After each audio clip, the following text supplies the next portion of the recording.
We are going to continue our series on The Bible Explains, Part 242.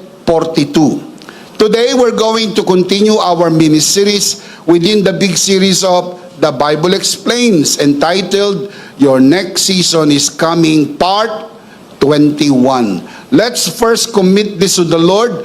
Manalangin po muna tayo, mga kabiyaya. Our dearest Father in heaven, we are so very thankful for how you have gathered us today.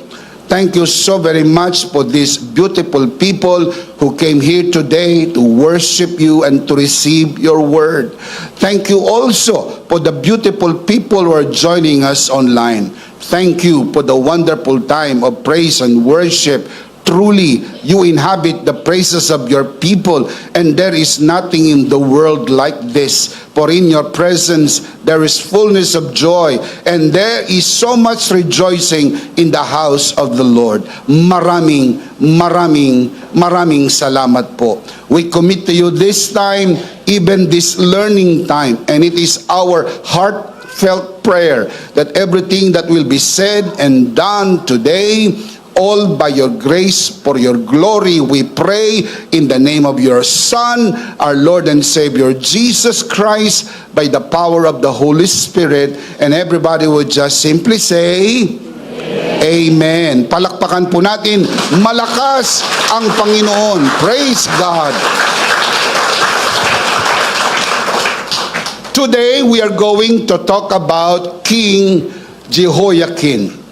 Probably, it's not so familiar with you. Di tulad ng mga pumoso at kilalang mga pangalan. King Jehoiakim. Jehoiakim was young king of Judah. He became king at 18 years old. And he was the son and successor of his father, King Jehoiakim. The son is Kin, the father is Kim. Don't confuse about it, right?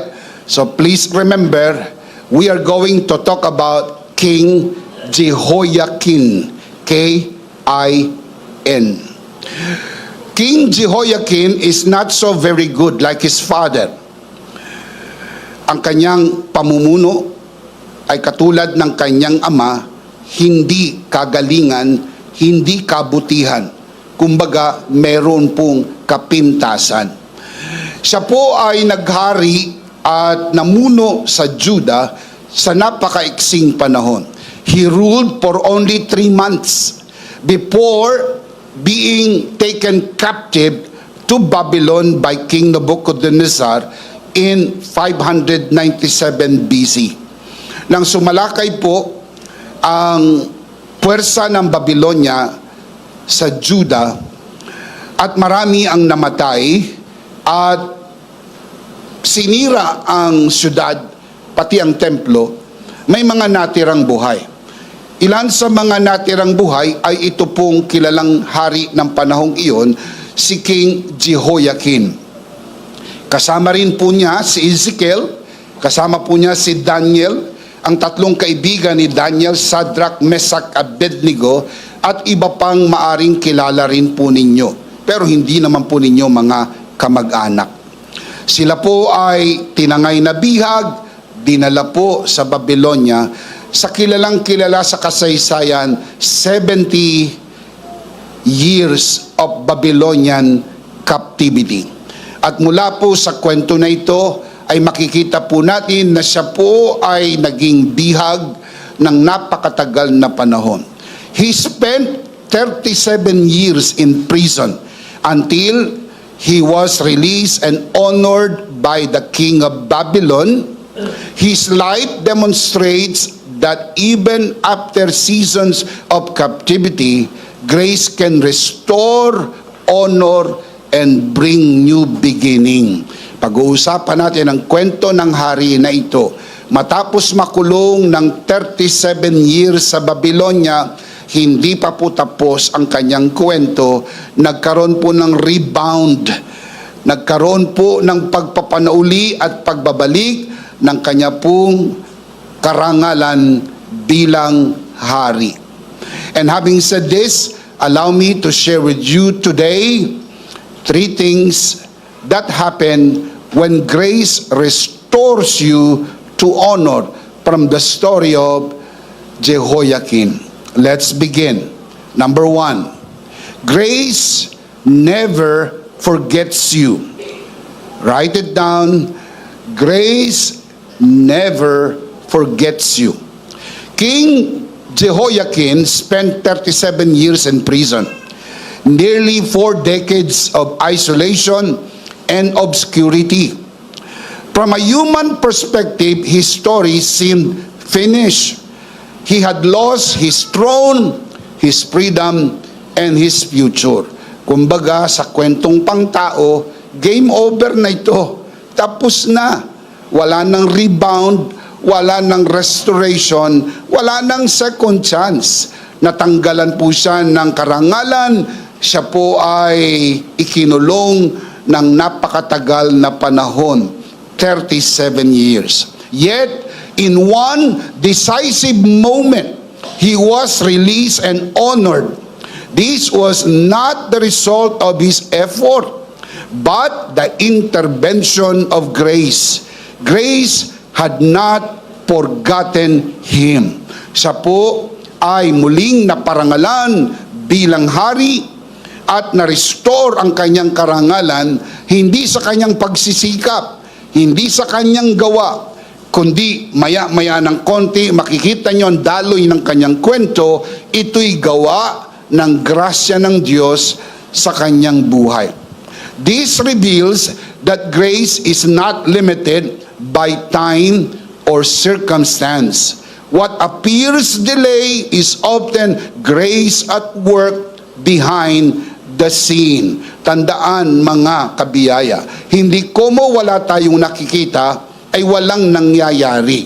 Hindi komo wala tayong nakikita, walang ginagawa ang biyaya ng Diyos. Ang marami po rito ay paghahanda sa pinakamalaking bagay na gagawin ng Panginoon sa buhay mo. Sapagkat hindi naman po lahat ay kailangan ipakita ng Diyos sa iyo. May mga bagay na hindi mo alam na ginagawa ang Diyos para sa iyo. May mga bagay na hindi mo nakikita, pero kabit-kabit isinusunod ng Diyos ayon sa kanyang divine orchestration, so that at the end, you will realize that all things work together for good to them that love God and to them that are called according to His purpose. Isaiah 49:16 declares, "See, I have engraved you on the palms of my hands." Narito, iniukit kita sa mga palad ng aking kamay. Kaya hindi ka makakalimutan ng Diyos. Ang sabi po ng propeta, makakalimutan ba ng ina ang kanyang pasusuhing anak? Oo, malilimutan ng ina ang kanyang pasusuhing anak, pero hindi tayo makakalimutan ng Panginoon. Kuminsan sa mga pinagdadaanan po natin, feeling natin, nakalimutan na tayo ng Panginoon. Nakalimutan niya ng ating pamilya at ang ating saling lahi, na para tayong naabandona. Hindi po, sapagkat 37 years sa kulungan ang hari at akala niya ay game over. Hindi po game over. In fact, in one moment time, lahat ng ito ay biglang nagbago. Even when you feel forgotten, grace never forgets and continues to hold your future securely. Let me give you an example. Joseph, for example, naranasan po ni Jose ang parang nakalimutan po siya. Nakalimutan po siya ng kanyang ama, ng kanyang mga kapatid. Siya po ay napadpad sa lupain ng Ehipto bilang alipin. Pinilit niyang umahon sa kahirapan at siya'y nagtrabaho. Matapat namang trabahante. Pero sa hindi inaasahang pangyayari, siya po'y napagbintangan sa kasalanang hindi niya ginawa. Siya'y nakulong ng 2 taon. Sa loob ng kulungan, meron siyang nakilala at natulungan. At ang pangako sa kanya, paglabas sa kulungan, siya po ay tutulungan. Pero tulad ng nangyari sa ibang tao at maaaring nangyari din po sa inyo, pangako lang. Sabi nga ng iba, pinangakuan ka na, gusto mo tuparin pa? Kaya kung minsan, nasasabi nga ng ilan, promises are made to be broken. Pero yun po hindi dapat. Dapat sa matinong tao, kapag ipinangako mo, tuparin mo ang iyong pangako. Danga lang kung minsan, kahit gustong tuparin ng tao ang kanyang pangako, merong limitasyon at walang kakayahang tuparin ang lahat ng naipangako. Nangako ang natulungan ni Jose sa loob ng kulungan. Ito po yung cupbearer.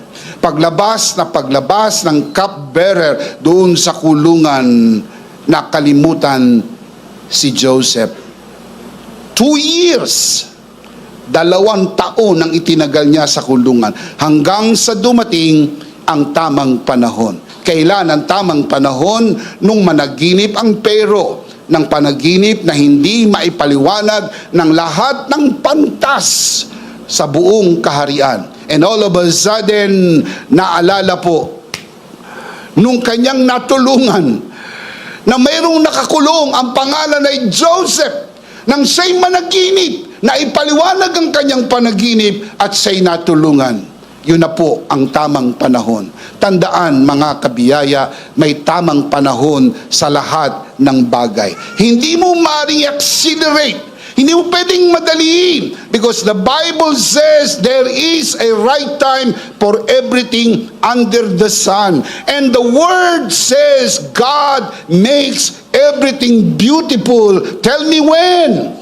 In its time, may tamang panahon. Kung gusto mo makita ang tunay na ganda ng rosas, hintayin mo ang kanyang kusang pamumukadkad. Medyo maghihintay ka, panonoorin mo ang bawat sandali at saglit. Pero kapag dumating ang ganda ng kanyang pamumukadkad, masasabi mo, oh, ang ganda ng bulaklak. Kailan po siya dumating sa kanyang likas na ganda? Nung dumating ang tamang panahon. Tandaan mga kabiyaya, may tamang panahon sa lahat ng bagay. Hindi ho sinusunod ng Diyos ang iyong orasan. May sariling orasan ng Diyos at laging tama ang oras ng Diyos. Amen. Yung ating orasan, kung minsan ang bilis, madalas naman kay bagal, kaya hindi po tumutugma sa orasan ng Diyos. Sa tamang panahon, dumating na ang tamang panahon. Ang pagkakakulong po ni Jose ay hindi po nagkataon lang. Ito'y kasama sa malakihang plano ng Diyos para kay Jose at para sa pamilya ni Jose at sa buong angkan ng Israel at sa buong mundo. Joseph's prison time did not cancel his destiny. It prepared him for his destiny because grace remembered him in God's perfect time. And one moment time, isang saglit lamang, his position changed from prisoner to prime minister of the land of Egypt. Hindi ho dahan-dahan siyang naging prime minister. One moment time, isang saglit, mula sa being a prisoner, he became the prime minister in the land of Egypt. Why? Dahil dumating na ang tamang panahon. May tamang panahon para sa iyo, kapatid. Hintayin mo lang, huwag mainip, bawal mainip, enjoy mo lang ang bawat season ng iyong life sapagkat bawat season nariyan ang biyaya ng Panginoon nararanasan mo sa iyong buhay. Can you say amen? This is the very nature of grace. It sustains your identity even when situations attempt to redefine you. Parang yung mga pagkakataon, binabago na ang definition mo. Pero hindi. Dahil may sariling definition ng Diyos sa iyo, meron siyang plano para sa iyo, And the word of God says, I know my plans for you, declares the Lord, not to harm you, not to hurt you, but to give you hope and a future. Ang destiny ni Joseph ay hindi magtatapos sa loob ng kulungan. Kapag hindi maganda ang nangyayari sa inyo, huwag kang masira ng loob. Hindi po yan ang final destiny ng buhay mo. Dadaan ka lang dyan. Maganda ang plano ng Diyos sa iyong buhay. Shout amen.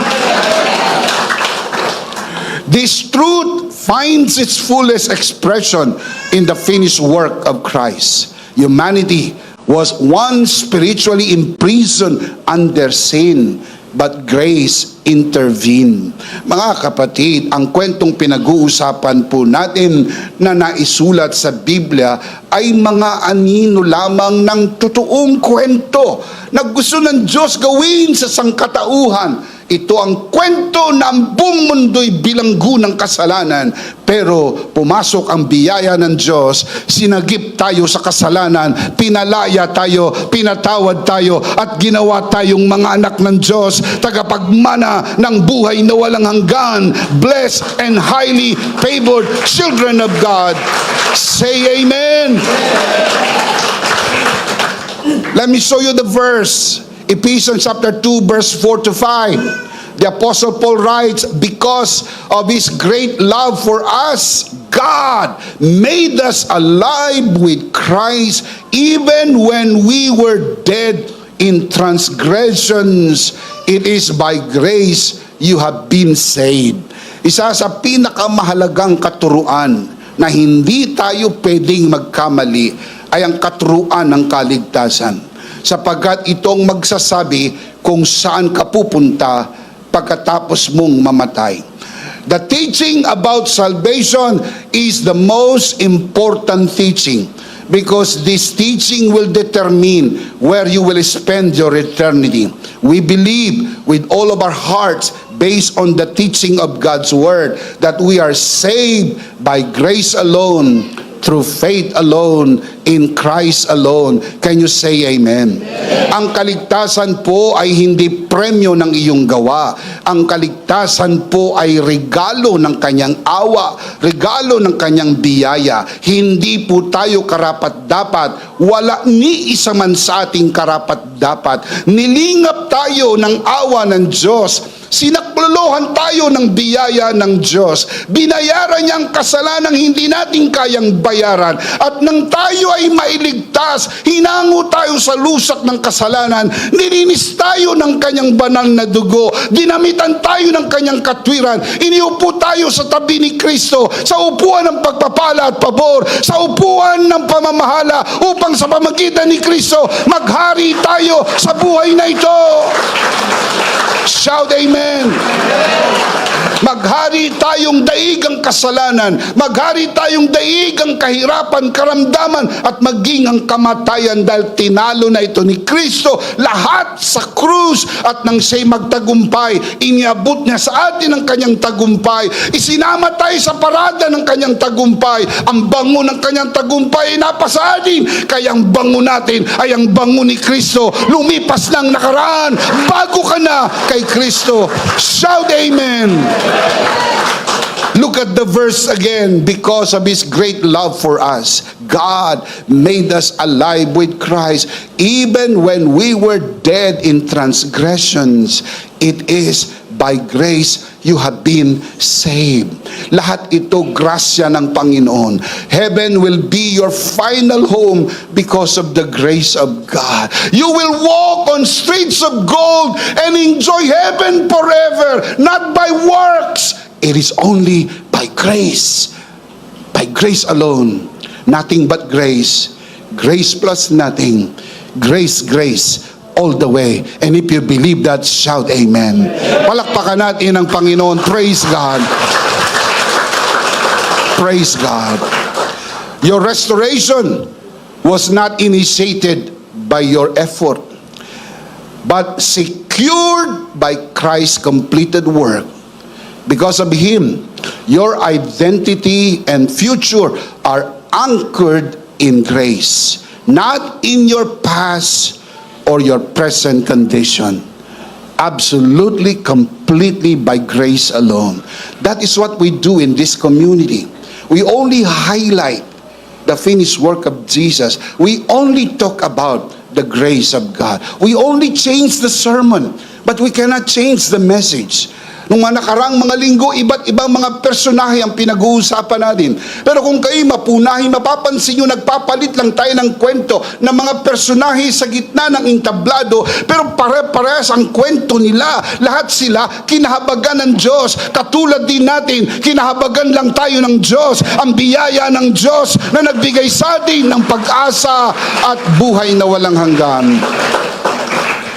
Ang biyaya po hindi ho mensahe ng bagong tipan. Ang mensahe po ng buong Biblia ay biyaya. Sa lumang tipan, ito po'y inihula. Sa bagong tipan, ito po'y sinulat ang katuparan na ganap sa krus ng Kalbaryo. Kaya walang pinakamahalagang kwento kundi ang kwento ng tinapos na gawa ni Kristo. Dahil kapag inalis mo ito, wala nang kwenta ang buhay.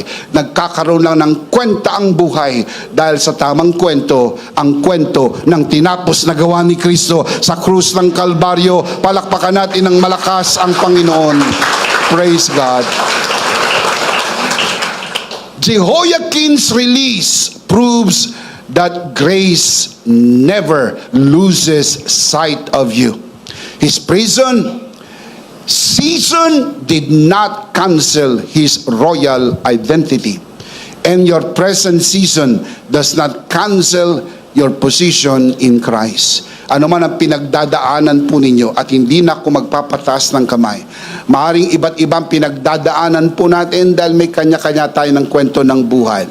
Pero ano man ang pinagdadaanan po natin, maaring hindi masyadong maganda o maaari po talagang hindi maganda, huwag masiraan ng loob, hindi ka nalilimutan ng biyaya ng Diyos. Hindi ka makakalimutan ng Diyos. Nakaukit ka sa kanyang mga palad, at kung gayon, walang dapat ipangamba. Ang pinag-uusapan na lang natin ay ang tamang panahon, at ang Diyos ang nagtatakda kung kailan ang tamang panahon. Para kay Jehoiakim, 37 years ang kanyang paghihintay. Hindi ko alam sa kwento ng buhay ninyo. Maring mas mahaba pa o maring mas maiksi, pero tandaan po natin, ang Diyos ang may hawak ng orasan ng ating buhay. Matutunan nating maghintay, sapagkat ang naghihintay ay nagpapanibagong lakas. Sila'y nagkakaroon ng pakpak tulad ng agila. Sila'y lilipad at hindi mapapagod. Sila'y tatakbo, hindi mahahapo, sapagkat palaging sapat ang biyaya ng Diyos sa bawat tagpo ng ating buhay. Say amen. Grace remembers you because your future was secured. Where? At the cross. What grace has ordained, time cannot erase. Even in delay, grace is faithful.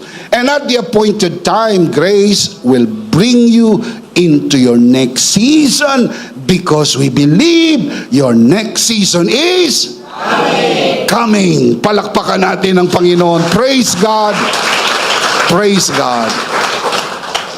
Number one, grace never forgets you. Number two, grace frees you from bondage. 2 Kings chapter 25 verse 27. In the 37th year of the exile of Jehoiakim, king of Judah, in the year of Ebed-Merodach became king of Babylon, he released Jehoiakim, king of Judah, from prison. This is interesting. Ang humuli sa kanya ay king of Babylon, ang pangalan Nabucodonosor. Nung magpalit na ng administrasyon, nagpalit na ng hari, at ang pumalit po ay si Ebed-Merodach. Ebed-Merodach, pakinggan nyo. Hindi po ibig sabihin ng evil ay evil. Hindi po. Kasi po yung evil dito is just phonetic. Ang talaga po niyan ay evil merodak. Translation na lang po sa English yung evil. Pero sa sulat po nila is, ang sulat ay nakalagay, evil merodak. At sa original na salita po nila, ang talagang pangalan po niyan ay Amel Marduk. Again, yun po kasi ang salin sa Ingles. Pero sa original na Hebreo ay Amel Marduk. Amel meaning servant. Marduk, pangalan ng kanilang Diyos-Diyusan. Sa madaling salita, siya po'y alipin ng kanilang mga Diyos-Diyusan. Isa sa mga Diyos-Diyusan ay si Marduk. Nang umupo na po itong si Evil Merodak, kanya pong pinalaya itong si Jehoiakim. For whatever reason. Basta nag-decide lang po siya na palayain itong si King Jehoiakim ng Judah. Sometimes, may mga nangyayari sa buhay natin, we just cannot understand why. Why would this happen? Bakit ang taong yan naging mabait sa akin? Bakit ako pinakitaan ng kabaitan ng tao na yan? Anong nakain niya? Saan ba siya nagising kaninang umaga? Parting kanan, parting kaliwa ng higaan. Parang yun ang bait-bait niya. Nung mga nakarang araw, demonyong-demonyo. Ngayon ang bait-bait niya. Hindi nga ako binabati niya sa opisina, pero bigla na lang itong umaga na ito, good morning. Wah, nakapag-almusal ata ito. Magandang gising magandang nakain niya at parang ang bait-bait niya. Mga kapatid, lagi niyo lang tatandaan, ang puso ng hari ay hawak ng Panginoon. Kung ang puso ng hari ay hawak ng Panginoon, sinong tao ang hindi hawak ng Panginoon? Kahit yung taong pinakamasama sa iyo, kayang gawin ng Diyos na mabait at mabuti sa iyo. Bakit? Because God can change the heart. Yung ayaw sa iyo, pwede magkagusto sa iyo. Kaya magdasal ka lang. Nakikinig po ba kayo, mga kapatid? Pray lang. Maniwala, sapagkat walang imposible sa naniniwala. You keep on believing, and declaring, because it only happens to those who believe. Kung naniniwala ka, mangyayari. Kasi nakakapagtaka. Itong hari na ito ay, for whatever reason, hindi binanggit ng Bible, parang isang araw lang, naging napakabait niya kay Jehoiakim at siya ay nirelease. Listen, Jehoiakim did not release himself. The new king of Babylon, Evil Merodak, released him. After 37 years of imprisonment, his freedom came not through effort, merit, or self-improvement, but through royal initiative. Wala lang. Bigla lang nag-decide yung hari ng Babylon na siya ay i-release sa prison. Just like that.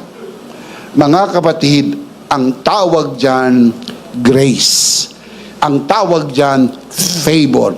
Pag hindi mo pinagpaguran, pag ikaw ay namamangha at alam mong hindi mo gawa yan ng biyaya ng Diyos sa buhay mo. Gumagawa ang biyaya ng Diyos.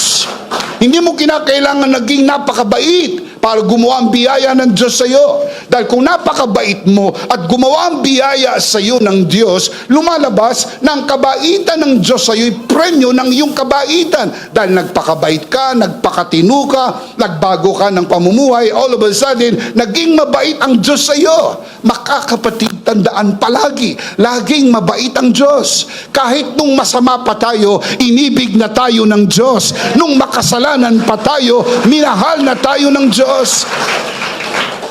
Hindi naman tayo minahal ng Diyos dahil nagbagong buhay ka na. Hindi naman si Kristo namatay sa krus ng Kalbaryo dahil nangako ka na magbabago ka na.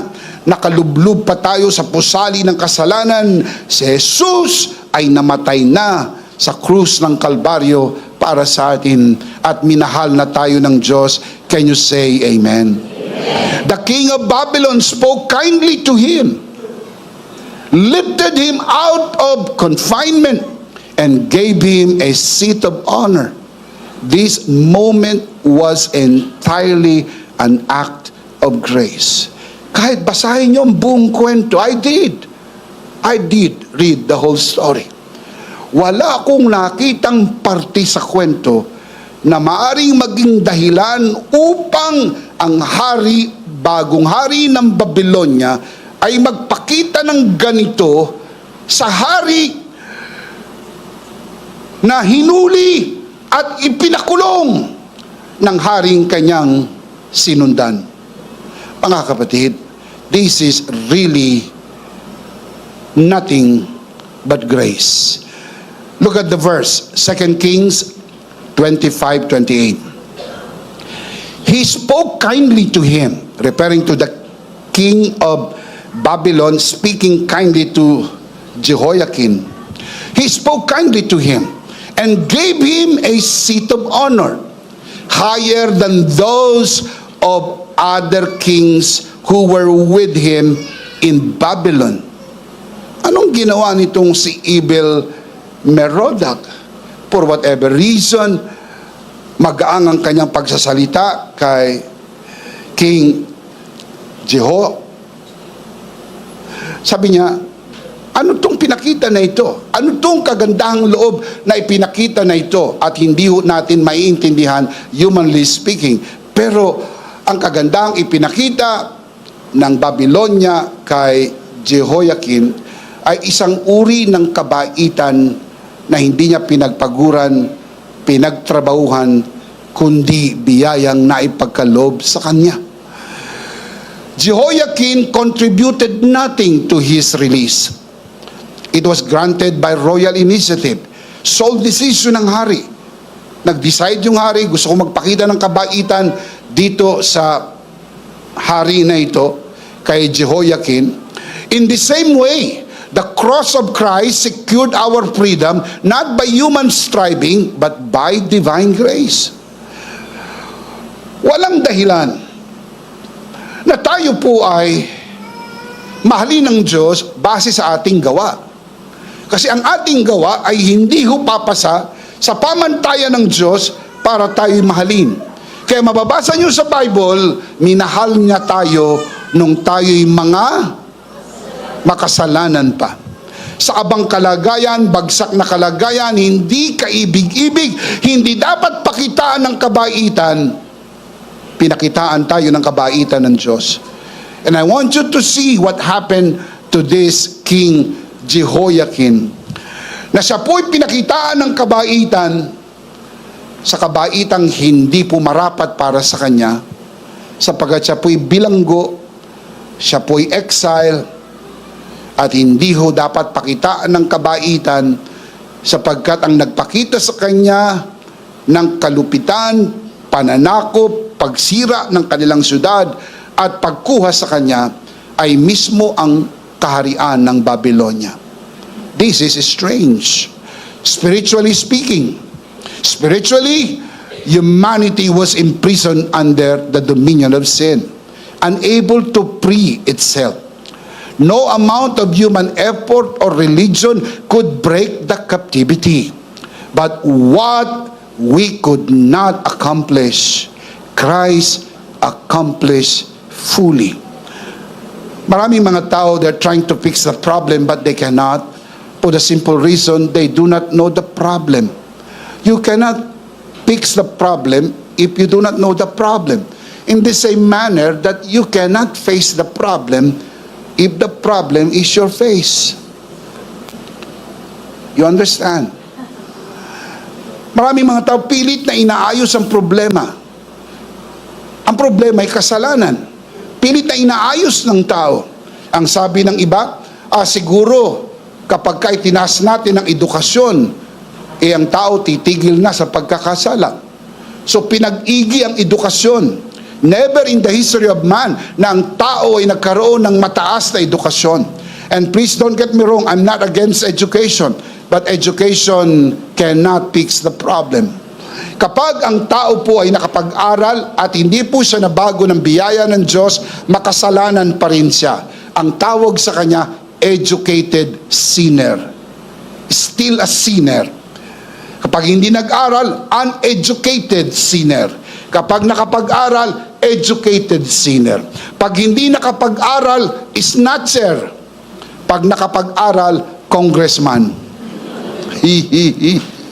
Na, huwag kayong mag-alala, hindi ko naman po nilalahat at hindi ko tinutuko yung congressman ninyo. I am just talking on top of your head, it could be anyone. Sinasabi ko lang po, hindi sagot ang edukasyon. Sabi ng iba, siguro ipasok natin ang religion. Pag ang tao maging religious, hindi na siya maging sinner. Only to find out, kahit religious, remaining to be still a sinner.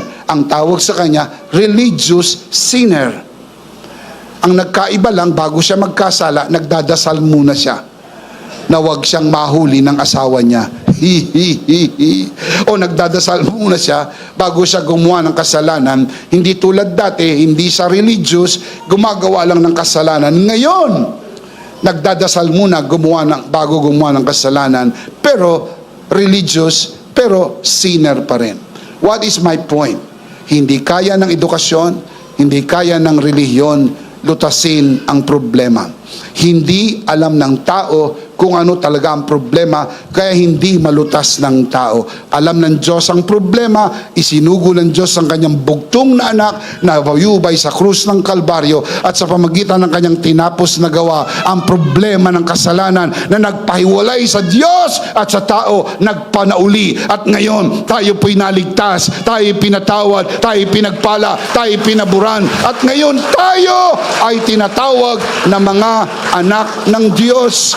Nagkaroon ng restoration, not based on our performance. The same story na pinag-uusapan natin tungkol kay Jehoiakim. The scripture declares, He has rescued us from the dominion of darkness and brought us into the kingdom of the Son He loves. Colossians chapter 1 verse 13. Notice the language. He rescued us.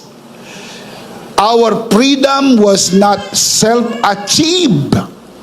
Our freedom was grace provided. Hindi natin inligtas ang ating sarili. Hindi po natin isinalba ang ating sarili.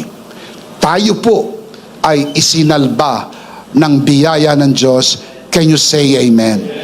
There is now no condemnation to those who are in Christ Jesus. Are you familiar with that? Romans chapter 8 verse 1. Grace frees us not only from bondage, but also from every condemnation and shame of the past. Kaya wag mong payagan na hiyain ka ng kasalanan sa pamagitan ng pagpapaalala sa iyo ng iyong nakaraan. Ang iyong nakaraan ay nilimot na ng Panginoon. Sabi sa Bible, I will remember your sins no more. You become a new person before God. Hindi ka nakatulad ng dati. Wala kang bakas ng kahapon. Wala kang mansa ng iyong nakaraan. You become a brand new person before God. Kaya sa harap ng Diyos, hindi ka kinukundina. At wag mong payagang i-condemn ka ni Satanas o nung sino mang mga tao. Ikodrado mong yung balikat, tumayo ka ng matuwid. Totoo, lahat tayo may masamang nakaraan, pero nilimot na ito ng Panginoon. Pinatawad na ito ng Panginoon. At tayo naging bago sa kanyang banal na harapan. Can you say amen? Jehoiakim transition from prisoner to honored guest mirrors our spiritual transition in Christ. Itong si Jehoiakim, mula sa pagiging prisoner, nagkaroon siya ng transition at siya po'y naging honored guest in the kingdom of Babylon, ay hindi po tsamba. Sinasalamin ito ang pagbabago ng ating pwesto spiritually, na tayo bilang mga makasalanan, tayo po'y pinatawad, kinupkop, nilinis, inayos ang buhay, iniupo sa tabi ni Kristo. Upuan ng pabor, pamamahala. Upuan kung saan tayo po'y nakaupo kasama si Kristo. Can you say amen? We were once held captive by sin. But grace released us and gave us a new beginning, a new position, a new identity. The scripture declares, and God raised us up with Christ and seated us with Him in the heavenly realms in Christ Jesus. Are you in Christ Jesus? You are seated with Him in the heavenly realms. Ano po yung heavenly realms? Yan po ay pwesto ng pabor, pamamahala. Hindi lang po pabor, may kasamang pamamahala upang mag-exercise ka ng authority laban sa gawa ng kaaway. Pagbawalan ng karamdaman, pagbawalan ng kahirapan, pagbawalan ng kasalanan at ikaw ay maghari sa buhay ng mayroong kapamalaan sapagkat wala ng kapangyarihan ang kasalanan sa buhay mo. For sin shall not have dominion over you. Kung wala na pong kapangyarihan ang kasalanan, ganun din ang kahirapan, ganun din ang karamdaman. You have to make that decision because God already made the decision. He sent His Son. He redeemed us. He saved us. He made us sit together with Christ. Now, you exercise your authority as a child of God. Hindi katalunan. Ikaw higit pa sa mananagumpay dahil ikaw ay na kay Kristo. You are not a loser. You are more than conquerors through Jesus Christ our Lord. If you believe that, shout amen. Palakpakan natin ang Panginoon. Praise God. Praise God.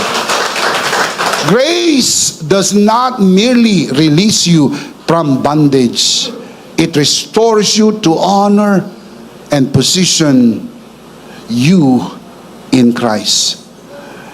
Ikaw ay hindi lang niligtas at pinatawad.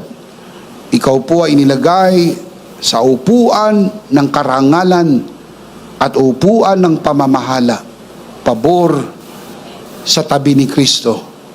The Bible says we are seated with Christ. So beautiful, beautiful indeed. Jehoiakim did not remain in prison because grace intervened. In the same way, you are not spiritually imprisoned because Christ has already released you. Ikaw po'y pinalaya na, kumilos ka at mamuhay bilang malaya. Hindi ka na alipin ng kasalanan, hindi ka na alipin ng kahapon, hindi ka na alipin ng kahirapan, karamdaman, maging ng kamatayan. Pinalaya ka na ng Panginoon, mamuhay kang malaya at i-enjoy mo ang kalayaang ibinigay sa iyo ng Panginoon. Grace has spoken your freedom. Grace has broken your chains. Grace has given you a new identity, a new position in Christ. Bagong-bago na. Ikaw ay bago ng nilalang. Ikaw ay binigyan ng bagong pagkatao. Ikaw ngayon ay anak ng Diyos. Nakaupong katabi si Kristo. Namamahala at naghahari sa buhay dahil kay Kristo. Can you say amen? Number 2, grace frees you from bondage. Ang 37 years na pagkakulong ng hari ng Huda ay nagtapos in one moment time because of the grace of God. Ang buong sangsinukob since time immemorial na kulong ng kasalanan, in one moment time when Jesus died on the cross, the whole world is set free by the finished work of Jesus. Can you say amen? Number 3, I'm starting to close. Grace restores you to honor. Grace restores you to honor. 2 Kings chapter 25, verse 28 following verses. Verse 28. He, referring to the king of Babylon, Evil Merodach, he spoke kindly to him, referring to the king of Judah, and gave him a seat of honor higher than those of the other kings who were with him in Babylon. Verse 29. Jehoiakim put aside his prison clothes, and for the rest of his life ate regularly at the king's table. What else? Day by day, the king gave Jehoiakim a regular allowance as long as he lived. Grabing pagpapala ang nakuha ni Jehoiakim. Mula sa bilanggo, nagpalit ng damit. So inalis na yung orange na damit na may nakasulat na P,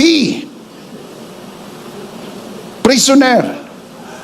Pag hindi ka pa convicted, ang nakasulat ay, parang hindi nyo ito napapanood sa TV ah. Ano nakasulat? P, D,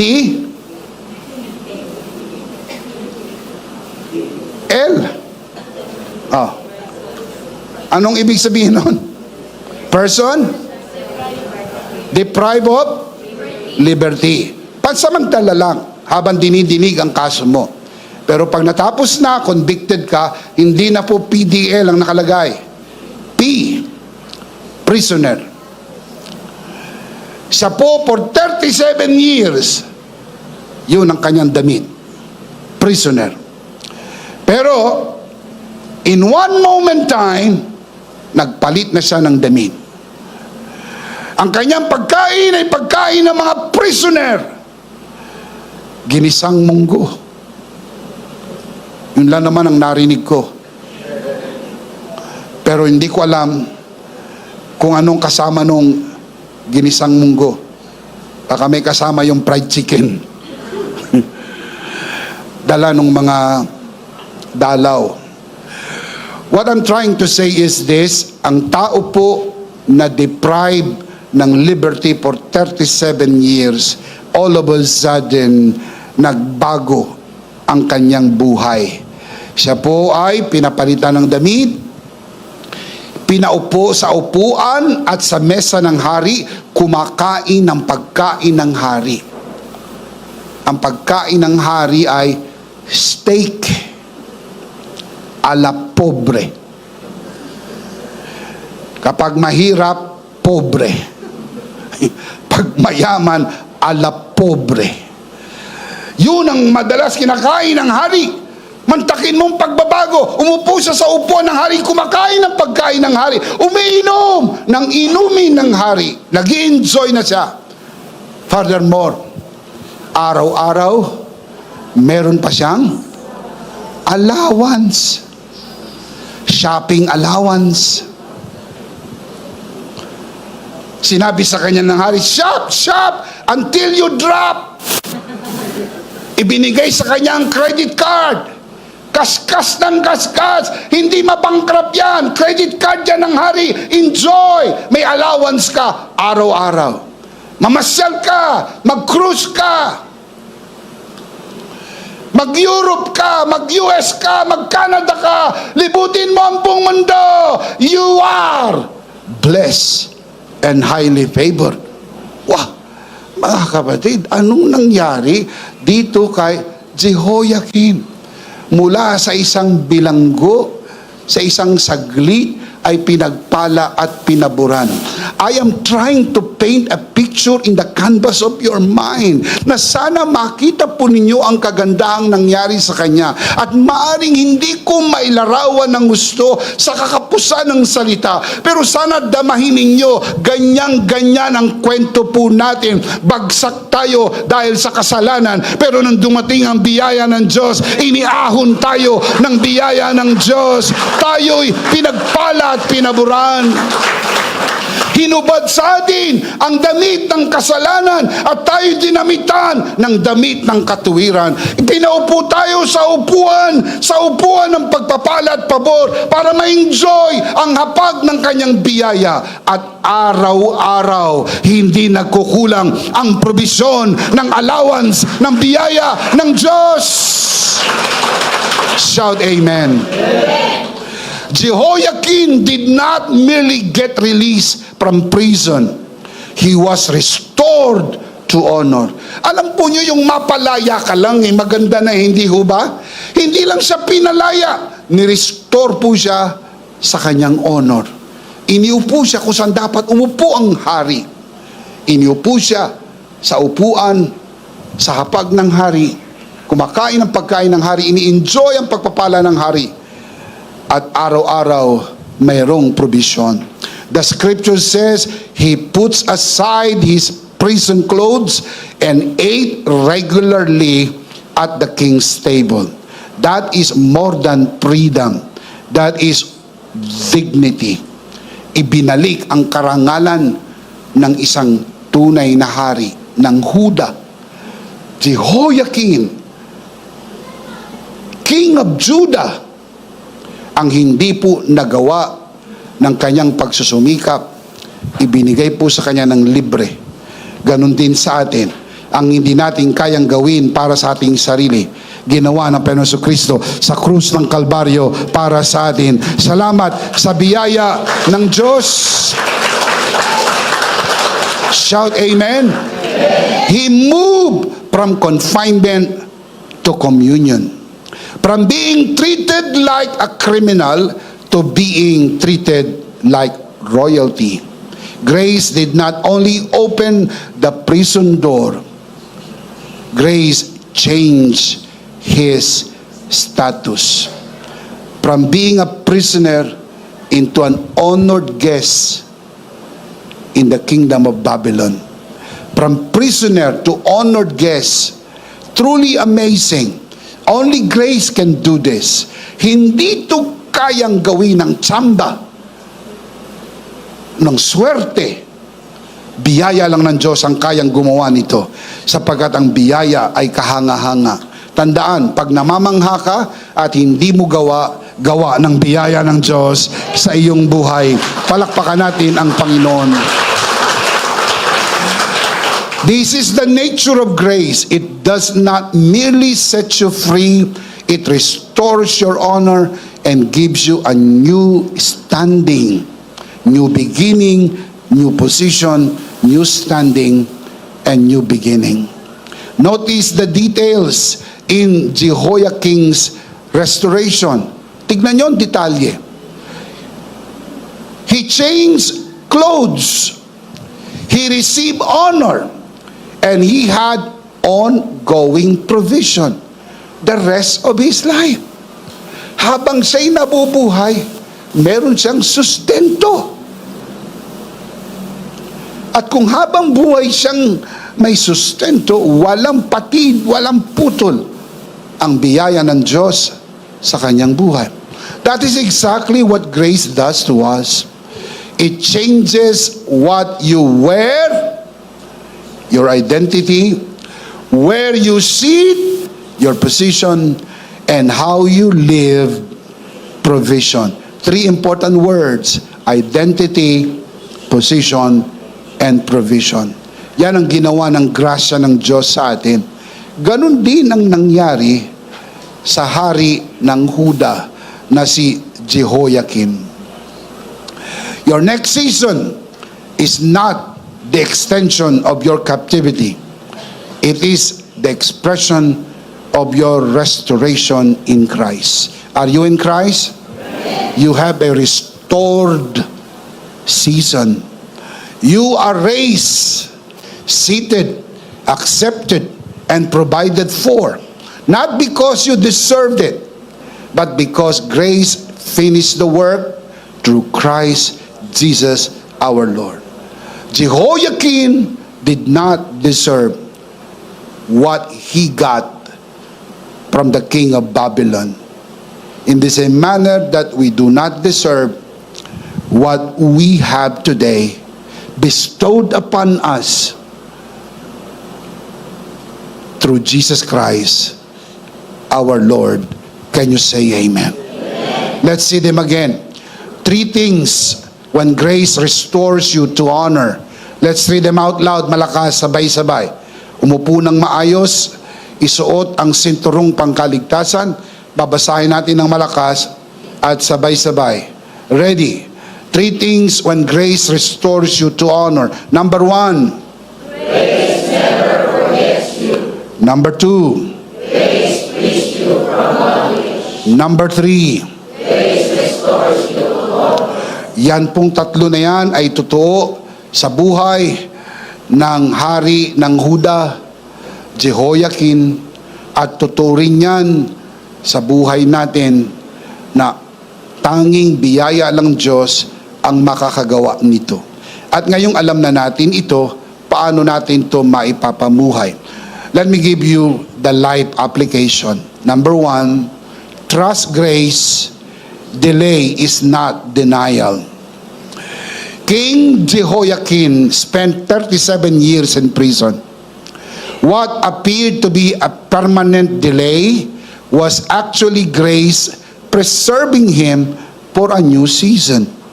His royal identity was never erased.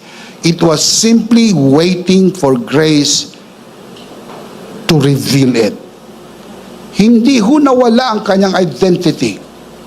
After 37 years, it was revealed by grace. In the same way, what feels delayed in your life is not denied. Because Christ finished work, grace is still at work behind the scenes. At the appointed time, grace will bring release, restoration, and honor.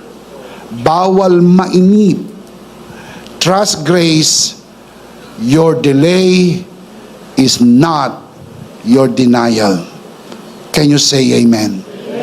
Number 2, live free. Grace has released you. King Jehoiakim's freedom came not through effort. You know the story. I told you the story. But through royal grace. The prison that once defined him no longer held him because grace had declared his release. 37 years.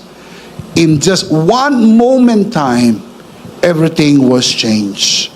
Not by human effort, but by God's favor. In the same way, because of Christ's finished work, you are no longer defined by what once held you captive.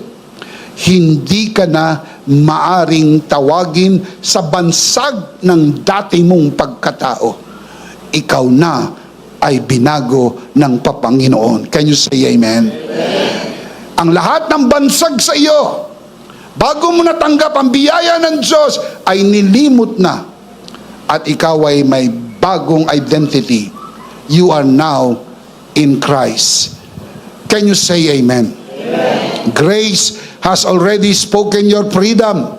You are not a prisoner striving for release. You are a child of God living for freedom, or living from freedom, should I say. Mga kapatid, I want to say this again. You are not a prisoner striving for release. You are a child of God living from release. Mula sa pagkakalaya, namumuhay kang malaya. Hindi ka na alipin ng kasalanan. Ikaw ay pinalaya na ng Panginoon. Malayang malaya. Shout amen. Number 3, I'll close with this. Enjoy your restored identity in Christ. Are you in Christ? Amen. Restored identity yan. I-enjoy mo araw-araw ng iyong buhay. Enjoy mo ang everyday allowance ng kanyang grasya. Araw-araw may biyaya ang Diyos. Can you say amen? When King Jehoiakim was released from prison, grace did not merely free him. It restored his dignity and reminded him of who he truly was. His identity was no longer prisoner, but restored royalty. No longer a prisoner of sin, seated with Christ in the heavenly places. Restored royalty. In the same way, because of Christ's finished work, your past captivity does not define you. Kapag tinatawag ka sa dati mong pangalan, huwag kang lilingon. Hindi ikaw yun. Dahil may bago ka ng pangalan, may bago ka ng pagkakakilanlan, binago ka na ng Panginoon. Hindi na ikaw yung babaero, lasinggero, sugarol, butangero, basagulero. Ikaw ay bago ng nilalang. Ikaw ay bago sa harap ng Panginoon. Mamuhay tayong bago. Can you say amen? Grace has clothed you with a new identity, accepted and honored. You are not who you once were. You are who grace has restored you to be. You are His child. You are His favored child. You are a child of God. A new person in Christ. Can you say amen? Let's see them again. 3 life application. Ngayong alam na natin ang kayang gawin ng biyaya ng Diyos kapag ni-restore na sa iyo ang buhay na pinagpala, pinaburan, pinarangalan, iniupo sa tabi ni Kristo at ma-enjoy mo ang lahat ng biyayang kaloob ng tinapos na gawa ni Kristo. 3 life application, malakas, sabay-sabay, basahin po natin mga kabiyaya. Number 1, number 2, number 3, and the big idea is, and I have a news for you. Your new season and your next season is grace restores you to honor. Dahil po sa tinapos na gawa ni Kristo, tayo po ay iniupo na sa upuan ng pagpapala, pabor, pamamahala at karangalan. Dahil tayo ay nakay Kristo. Palakpakan natin ng malakas ang Panginoon. Praise God. Of course, we do not want to end this broadcast without giving you the opportunity to receive Jesus today and be saved and be restored, because there is no other way. This is the only way. Receive Jesus and be restored in a position of honor, blessed and highly favored child of God. Kung nais mong tanggapin ang Panginoong Jesus sa iyong puso bilang Panginoon at sarili mong tagapagligtas at maligtas ka, inaanyayahan kong itaas mo ang iyong 2 kamay at sumunod ka sa panalangin ng pagtanggap. At hihilingin ko sa lahat ng mga kabiyayang narito, alang-alang sa ating mga bisitang nanonood sa broadcast, samahan po natin sila. You may have done this once in your life, I know, but I'm asking your good heart. Samahan natin ang ating mga bisita. Taas ang 2 kamay, ipikit ang mata. At sumunod tayo sa panalangin ito. Samahan natin ang ating mga visitors doon po sa nanonood sa broadcast at maging ang mga narito sa bulwagan na ito. Let us pray. Panginoong Jesus, ako po'y makasalanan. Hindi ko po kayang iligtas ang aking sarili. Ako'y mapapahamak ng hiwalay sa iyo. Narinig ko po ang mabuting balita. Ako po'y naniniwala. Tinatanggap kita sa aking puso bilang aking Panginoon at aking tagapagligtas. Salamat po, pinatawad mo na ang aking mga kasalanan. Isinulat mo na ang aking pangalan sa aklat ng buhay. Sa pangalan ni Jesus. Amen. Ako na lang po mananalangin, Ama, sa oras na ito. Itinataas ko po sa harapan ng sino man sumunod sa panalangin ng pagtanggap sa unang pagkakataon. Sa loob man ng bulwagan na ito, lalo na sa mga nanonood sa broadcast, pinagkakatiwala po namin sila sa iyong kagandahang loob na sila'y lumago sa biyaya at sa bagong natagpuang pananampalataya. Sa pangalan ng Panginoong Jesus, tayong lahat ay magsabi ng Amen and Amen. Ihanda po natin ang ating mga sarili. Tayo po'y dadako sa ating banal na komunyon. At sa mga nanonood sa broadcast, kunin po ninyo ang inyong communion elements and let's do this together, mga kabiyaya.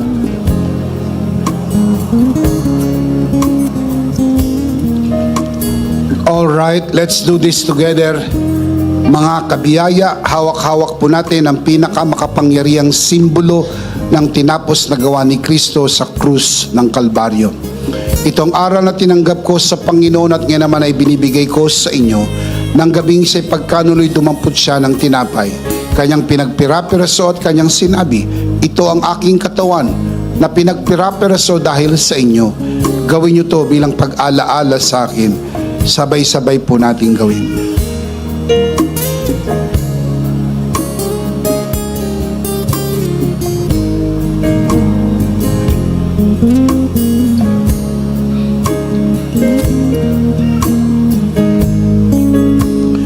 Gayon din naman matapos maghapunan ay kanyang hinawakan ng saro at kanyang sinabi, ito ang saro ng bagong tipan na pinagtibay ng aking dugo. Gawin niyo to bilang pag-alaala sa akin. Sabay-sabay po natin gawin.